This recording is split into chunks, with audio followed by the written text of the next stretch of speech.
కుక్కని చంపాలంటే పిచ్చి కుక్క అని ముద్రయ్యారు. ఇది ఒక నానుడి.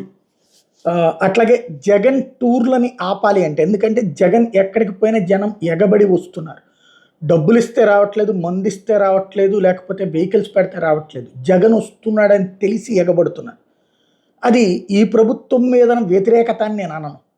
జగన్ మీదన అభిమానం అయితే వాళ్ళ కార్యకర్తల్లో పోదు. ఎలక్షన్స్ అప్పుడు దూరంగా ఉన్న కార్యకర్తలు కూడా తాజాగా జరుగుతున్న పరిణామాల నేపథ్యంలో జగన్ వెంట మనం ఉండాలి అన్నటువంటి ఫీలింగ్, ఒకప్పుడు జగన్ వెంట ఎందుకున్నారో అదే ఫీలింగ్, మావాడు అనేటటువంటి ఫీలింగ్తో ఎగబడుతున్నటువంటి సిచ్యుయేషన్.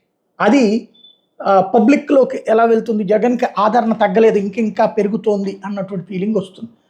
దాంతో అది కట్ చేయాలి అన్నటువంటి ప్రభుత్వ ఉద్దేశం. అట్లా కట్ చేయడం అనేటటువంటిది రాజ్యాంగబద్ధంగా కుదరదు కాబట్టి చట్టాన్ని వాడారు. ఇక్కడ మొన్న పొదిలి దగ్గర కావాలని చెప్పి వాళ్ళకి వ్యతిరేకంగా ఒక ర్యాలీని దీపిచ్చి 40 మందితో వాళ్ళ మీదన వీళ్ళే రాళ్ళు వేస్తారు, దానికి వాళ్ళు ప్రతి రాళ్ళు వేశారంటే ప్రతి రాళ్ళు వేసిన దాని మీద 15 మంది మీద కేసులు పెట్టడం, వీళ్ళందరి మీద అన్యాయంగా జరిగిపోయిందని ప్రచారం చేయడం. అయితే జనం నమ్మలేదు.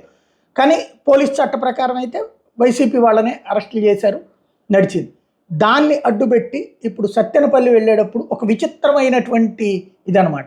నీతో పాటు ఎంతమంది వస్తారు, ప్రతి 100 మందికి ఓ మనిషిని పెట్టు, అట్లాగే ప్రతి వెహికల్ నెంబర్ ఇయ్యి, దాని డ్రైవర్ ఎవరు, ఇదంతా ఇవ్వు అంటే, ఇది జగన్ వెళ్తుంటాడు, వెనకాల వచ్చే వాళ్ళందరిది అడ్రస్లు తీసుకుని ఇస్తారా అంటే, అప్పుడు అలా ఇచ్చారనుకోండి, ఇదిగో ఇది ఆర్గనైజ్డ్ అని చెప్పడం.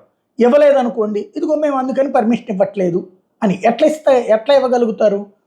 ఓ ఇవ్వలేదుగా అంటే వాళ్ళు ఇచ్చిన లిస్ట్ ఇచ్చి మెయిన్ వాళ్ళ వరకు పంపించారనుకోండి, అప్పుడు మిగతా వాళ్ళందరినీ మేము ఆపాము ఎందుకంటే మీరు ఇవ్వలేదు లిస్ట్లో అని చెప్పచ్చు.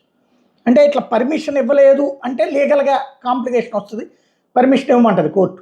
కాబట్టి ఈ స్ట్రాటజీ అనమాట. మేము వెహికల్స్ అడిగాము, డీటెయిల్స్ అడిగాము, వాళ్ళు ఇవ్వట్లేదు అన్నటువంటి. తద్వారా అంటే ఇందులో చట్టాన్ని జిమ్మిక్గా వాడటం అనమాట.